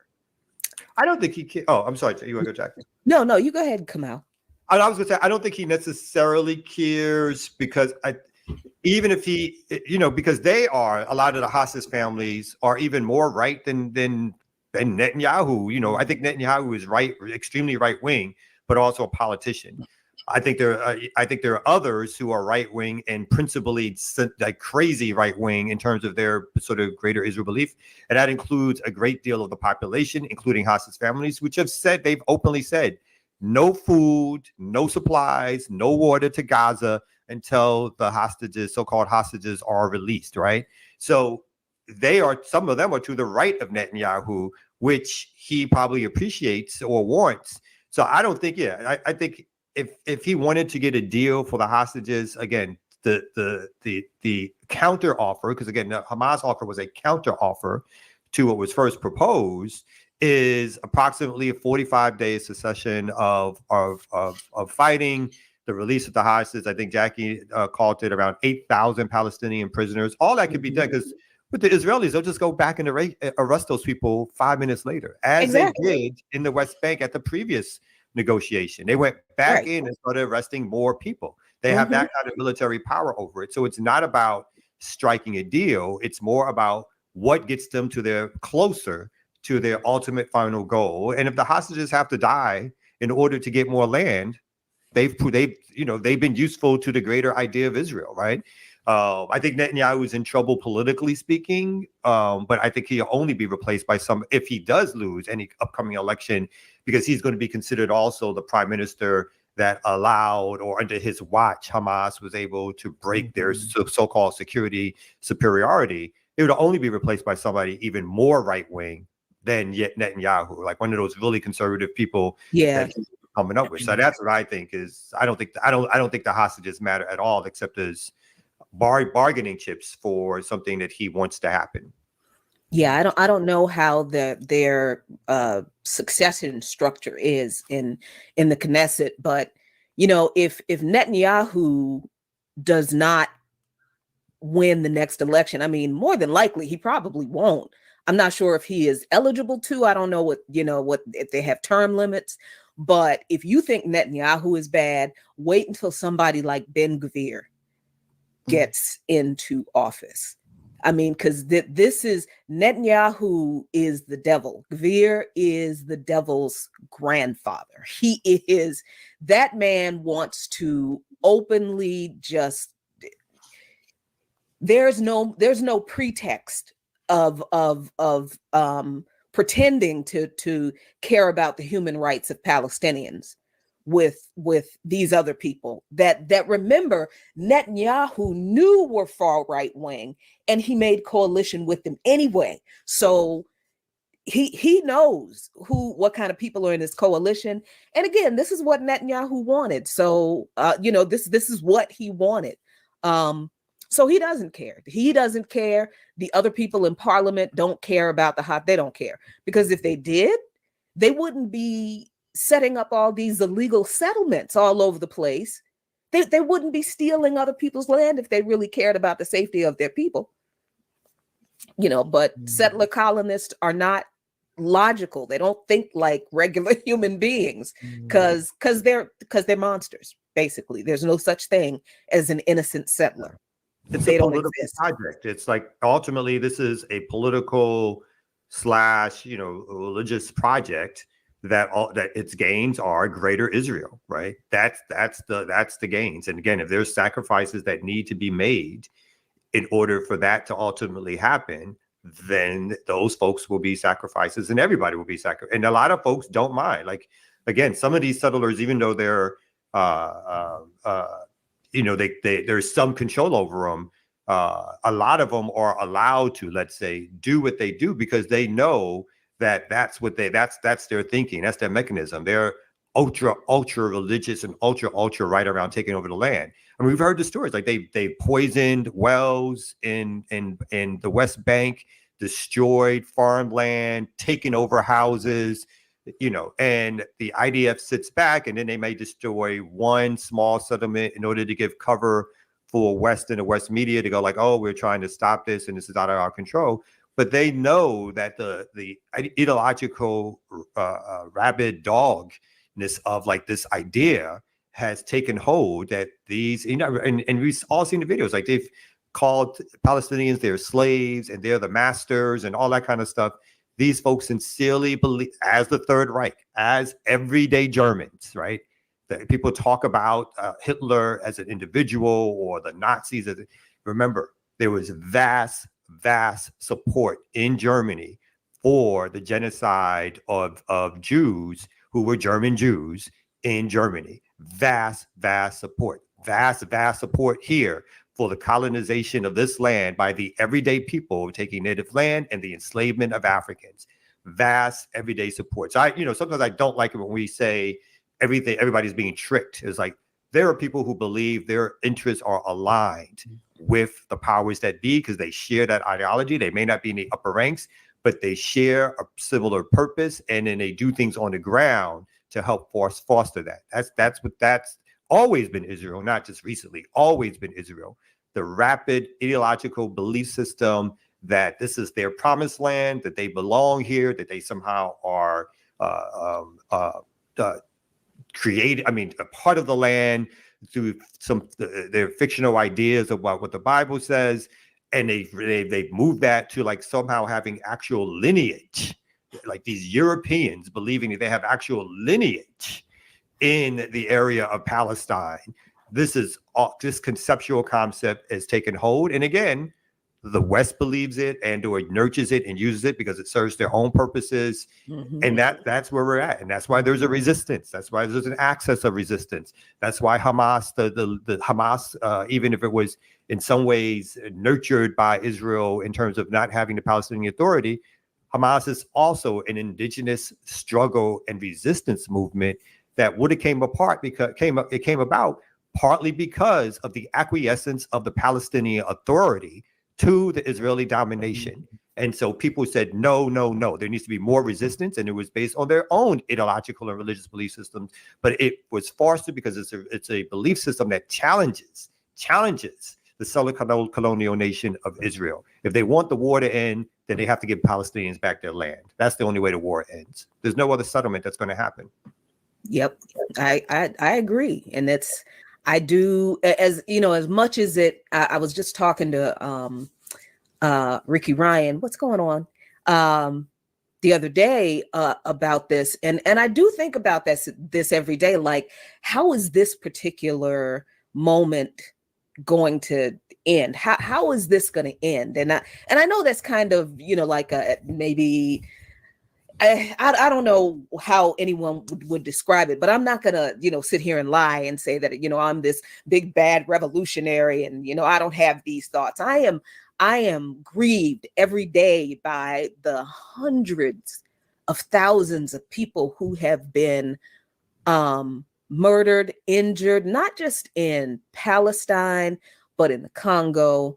All of the turmoil that's going on in the Sahel, the farmers pissed off in France. Like, capitalism and imperialism is still running around killing people. And this grieves me. So it's like, I really do wonder, like, I get up in the morning and I can't even turn the news on because I'm like, first of all, they're not even going to talk about it because, that's just what they do. There is no corporate media outlet in this country that is trustworthy. There hasn't been for a long time. But just seeing, like, I guess for me, it's like, how does one get away with this level of carnage in 2024? Right? Like, I cannot be the only person who is thinking, how the fuck is this happening now? Like, for decades, people were like, how did all these nice Germans let the Holocaust happen? And here we are sitting among a bunch of nice Germans watching the Holocaust, watching another genocide happen. And it's like, man, what the fuck? And I cannot be the only person who is like, who are these human being like people that don't care about genocide that I'm apparently surrounded by? And what the hell does that mean for me? You know what I mean? To your point, Jackie, I think about I'm one in that camp who self-reflects and raises this very question. And what I keep coming back to is that I don't think this level of violence could take place absent the unparalleled levels of pervasive narrative development, messaging, and capture that has gone on. Now, admittedly, they're struggling against that there's even cracks in that at this point. But the ability to make hundreds of millions of people around the world, if not more, disassociate from what's happening. For instance, Ali Abdul-Nima on an Electronic Intifada this morning was talking about how even he and his crew are able to somehow at times block out what's happening because they're not living there. They can turn on something else. There's millions of other things fighting for our attention. And then on the back end of that, to your question, I'll show it here. This book that I read initially some years ago, let me just get the cover here, speaks to the question that I think you're getting to as it pertains to the Nazi Holocaust in particular. And it's called The Jewish Enemy, Nazi Propaganda During World War II and the Holocaust. And one of the reasons one of the more powerful points that this book made clear for me is that the amount of work leading up to the actual machines of the death camps, it was overt and it was everywhere.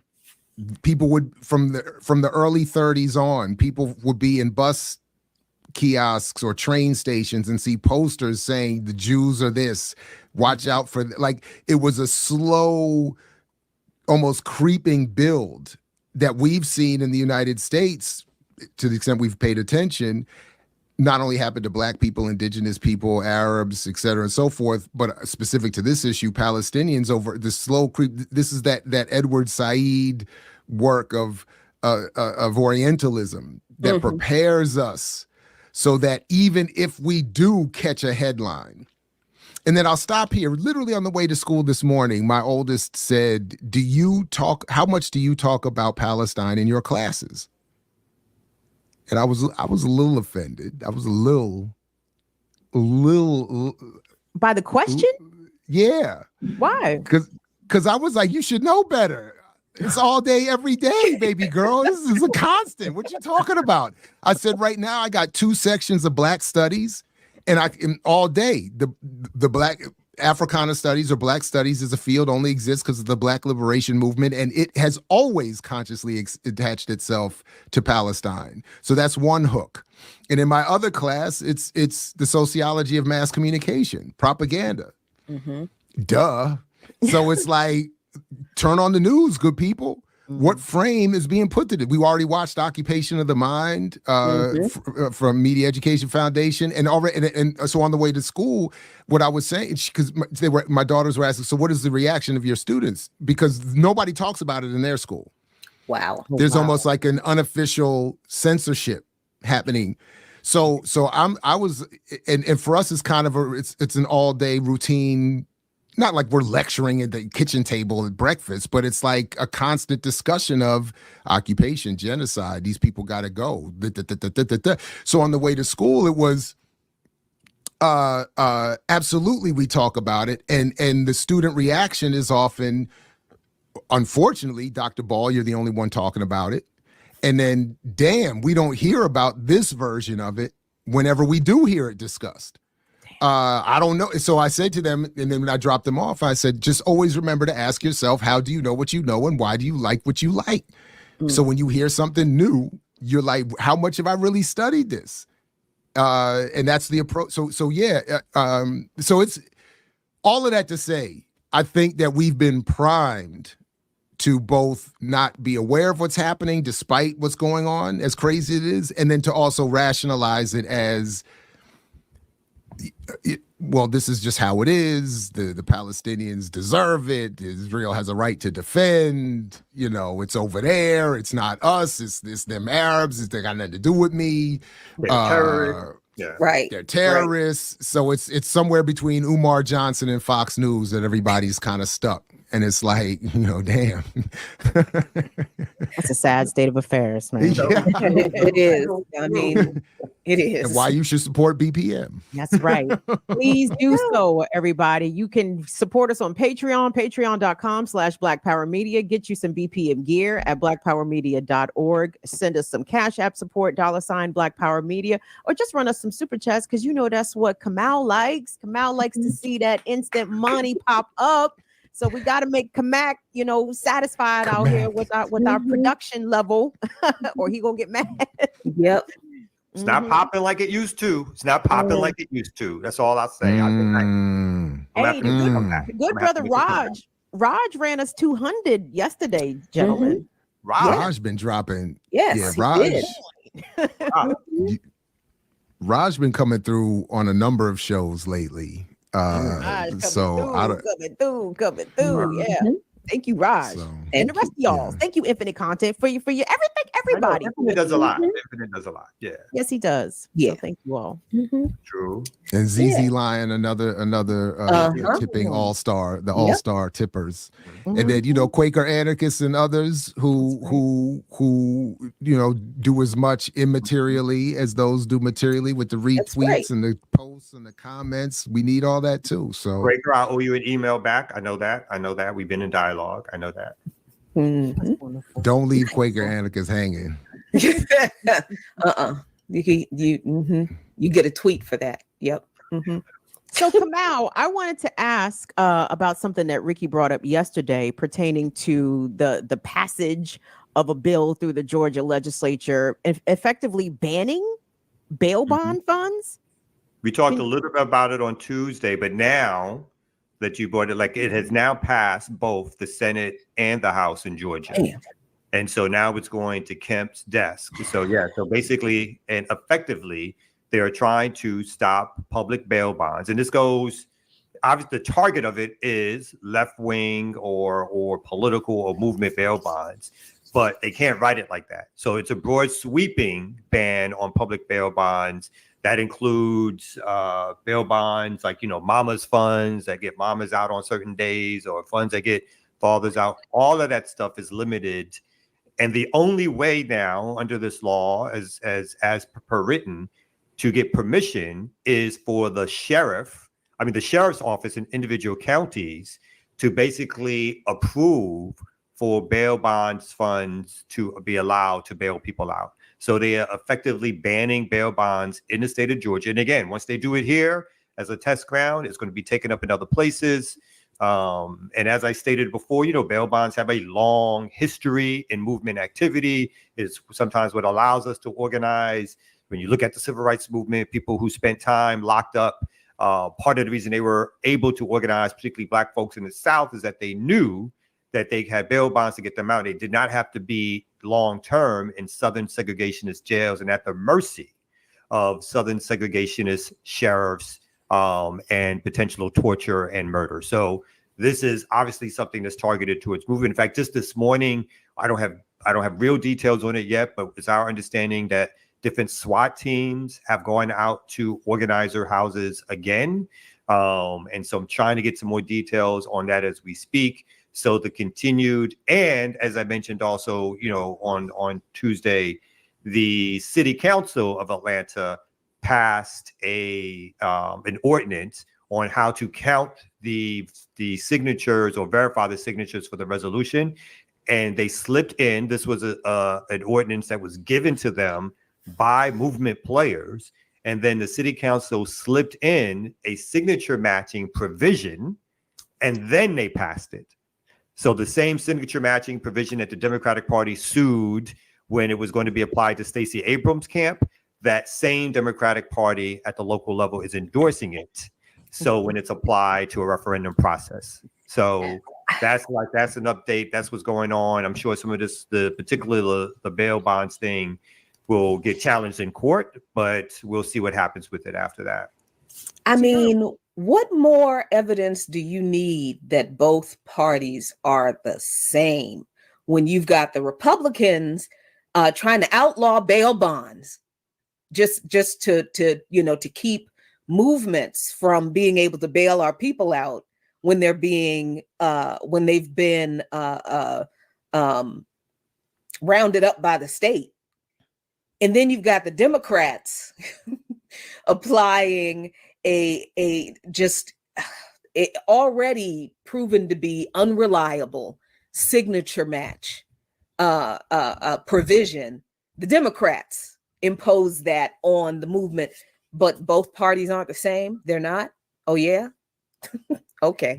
Kamal, to your knowledge, like what legal grounds can this bill that has been passed by both chambers of the Georgia legislature, can this be challenged? Because isn't fundraising basically a First Amendment issue? Isn't that a freedom of expression issue? Because all I'm hearing is Citizens United, kind of like money is speech, right? In this country. So if this organization, these bail funds are prevented legally from raising, like, how does that, like, or these bail funds got to convert themselves into super PACs, into political action committees, so they can raise money unencumbered under Citizens United, right? Like, I'm curious what the legal challenges to this are going to be, because I hope it will get challenged. I think you named it. I think there's First Amendment and due process rights for people to be able to express their political views and to have structures behind them that says, I've not been shown guilty of anything, right? I've been arrested and charged with something.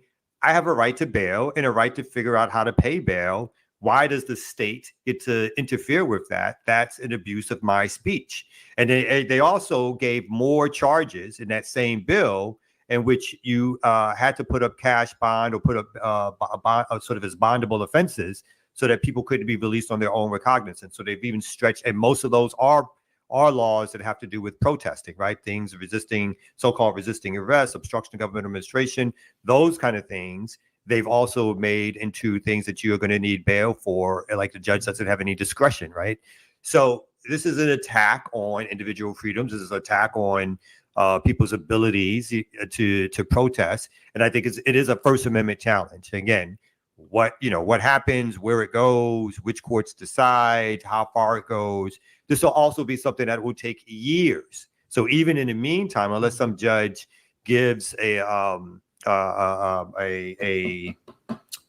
embargo, but gives an order to stop it in its tracks, this will be years of litigation. None of this stuff happens right away, right? So this will the most like overwhelm.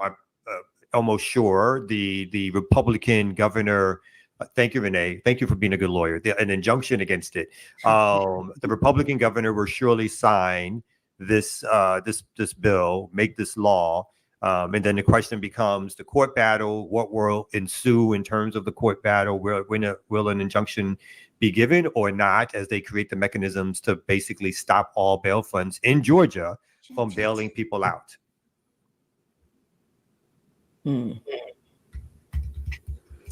So what are the workarounds? Like who is the bail fund in Virginia or DC or Florida or whatever? Like, where should we redirect off? I know you may not have this answer right now, but I'm sure that's that'll be the strategy, right? Yeah. Well, we'll have to see whether or not. I mean, this goes. My assumption. I've not read the bill, so whether or not this means out-of-state bail bonds cannot come into Georgia and do this, whether or not this is strictly about bail bonds in Georgia. My assumption is it's probably wider than that. Like, they won't leave that kind of loophole that says, oh, you can get the money from Massachusetts, you just can't get it from a Georgia-based bail bond. And so, and again, they put it, no bail bonds will be able to operate in Georgia, or bail funds, I should say, unless it gets permission from the sheriff in the county that the person has been incarcerated in. So the sheriffs at this stage will then get to make the decisions on whether or not a bail fund can operate in the county as written as of now. I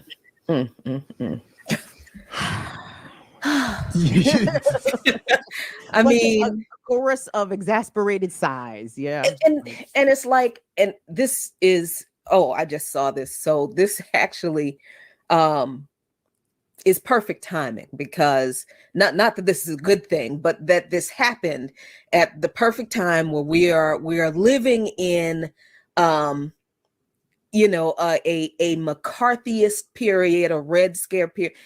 And this isn't new. This is what people kind of get wrong. That it's like like when they think about what's going on in response to the Cop City movement, the Stop Cop City movement in Atlanta and in wider Georgia, people think, oh, that's just Georgia. It's no, this is across the country. This is when these Republican legislatures enabled by Democrats, when it comes to criminalizing protest and dissent from the left, the Democrats are in on it too.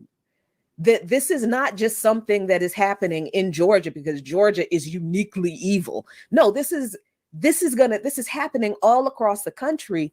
And these kinds of laws have been passed since 2020, since after the uprising in 2020 across the country, around the world, when we saw Democrats, a lot of these laws, not as overtly fascist as this one, but really curtailing people's right to protest, right to assemble. Bail funds, I don't think have been attempted to be outlawed before, but there have been a lot of pieces of legislation introduced and passed in response to the massive protests in 2020. And those pieces of legislation were passed in Democratic-run states by Democratic legislatures and in Republican-run states with the help of the votes of Democrats in those legislatures. So, but what Ricky was saying about her interview last night with Dr. CBS, Sharice Burden-Stelly, if y'all have not read Black Scare, Red Scare by Dr. Sharice Burden-Stelly, Dr. CBS, to understand the Black Scare, the Red Scare moment we are still in, Black Scare, Red Scare, and the McCarthyism. McCarthyism is when the state comes after you legally with laws, throws you in prison, prosecutes you, imprisons you for these fictitious crimes that the state makes up. This is McCarthyism. It's not the new McCarthyism, right? It's not some newly concepted thing. No, this is the same McCarthyism from the McCarthy era and before. And this is a history we have to understand so we can stop thinking that any of this is new. It's not. This is the same battle that we fought. So please, we have to understand that this is not some new and unique thing. This is how the system operates. Yeah, I say it's a continued song and dance, or a continued dance, right, in the sense of how do they best operate to control power, to levy their power, to control organizers, activists, movements, other things that they think somehow either are taking power from them, whether or not they have perceived enemies or not. And it's still, like it still works in this country. It still works to be anti-Black, anti-Asian, anti-immigrant, anti-brown, anti-Arab. It all still works to be anti-communist, anti-left, all of that still works. Labeling people as terrorists. All of those things are tried and true mechanisms that still work because we are in a right-wing country of settler colonialists who think they have a right to take this land and to be leaders of this land and to have power. And they'll, and again, they'll eat their own, right? They don't mind fighting. They just don't mind because they have levers of power, which those of us on the left do not have, to be honest, right? And so they can unleash a police state on organizers and activists when our only fight back usually is trying to have some mass demonstration or mass march. We don't have the use of violence, particularly in this country.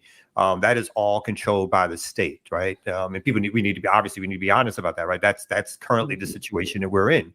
And so when they have that, they can sit up there in their seats and pass these legislative dictates, which are meant to knock the legs out of organizing and activists. But I think what we've also proven over and over again, the movement don't stop, right? It'll take different forms. People will be arrested. People will be killed. But the movement will keep on going because people will not sit around and allow themselves to be brutalized, suppressed, repressed, oppressed and not fight back. The movement will continue, and people will continue to figure out ways to organize, because our very lives depend on the fact that we do this, right? And so even when things look dim and we see the enemy is using its tools and tactics, it is up to us to figure out new tools and tactics to continue to challenge the state, to challenge propaganda out there that's been used to help capitalists continue to gain resources, used to commit genocide. We have to continue to fight back, and I think we do, right? We have ups and downs, but we continue to fight back. All right, right on. Perfect way to wrap up the remix week. We got, I don't know if Ear Doctor is going to end this by saying we're coming back as if this was a break, or if this is actually meant to be the concluding mix. So if it says we'll be back, just accept that as we'll be back on Tuesday. And please come back for Earn Your Liberation tomorrow, Saturdays with Renee on Saturday, Sundays with the Ear Doctor on Sunday. Jackie, Kim, are you all, what's happening?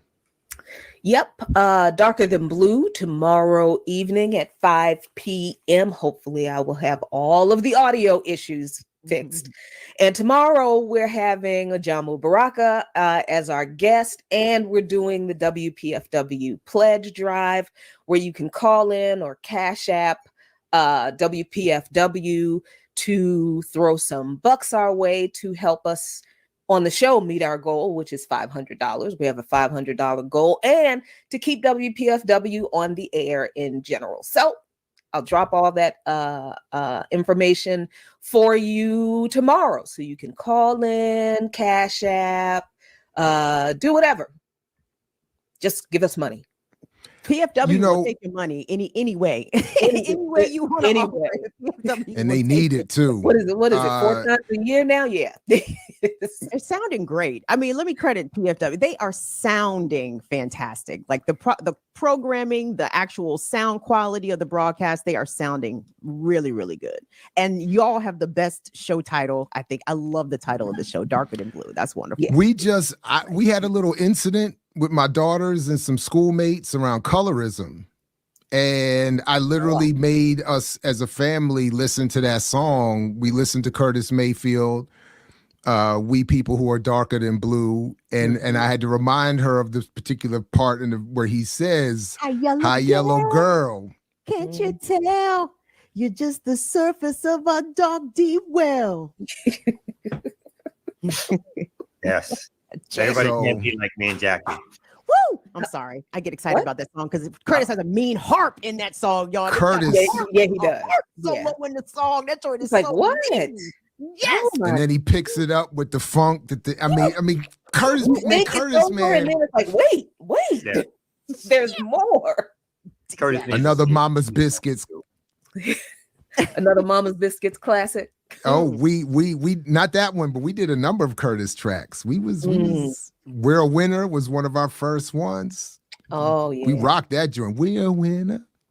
And don't let anybody say that you can't make it because of people mind in your way. Yeah. So yeah, right on. Shout out to you all for that great show and title, and PFW and everybody support that. Daruba still needs our support, by the way, folks. I heard from him yesterday. $ Daruba. If you can Cash App him, PayPal him at daruba@gmail.com. A lot of surgeries, travel, medicine, painkillers. So we gotta keep that in the mix too, pun intended. Absolutely. And Kim, did you say what you're doing next? Friday, it is Burn It Down with Kim Brown as usual. I want to talk about. There's been a couple of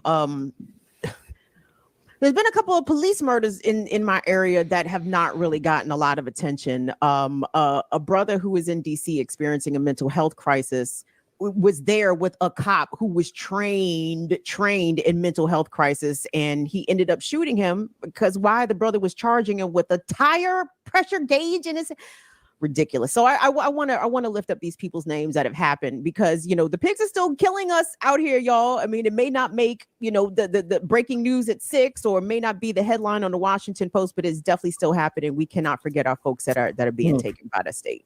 All right, play that outro. Almost outro. Yep. All right, here we go. Peace. If you want to fight for it, like Fred used to say, catch you next time here throughout the BPM platform. Peace, everybody.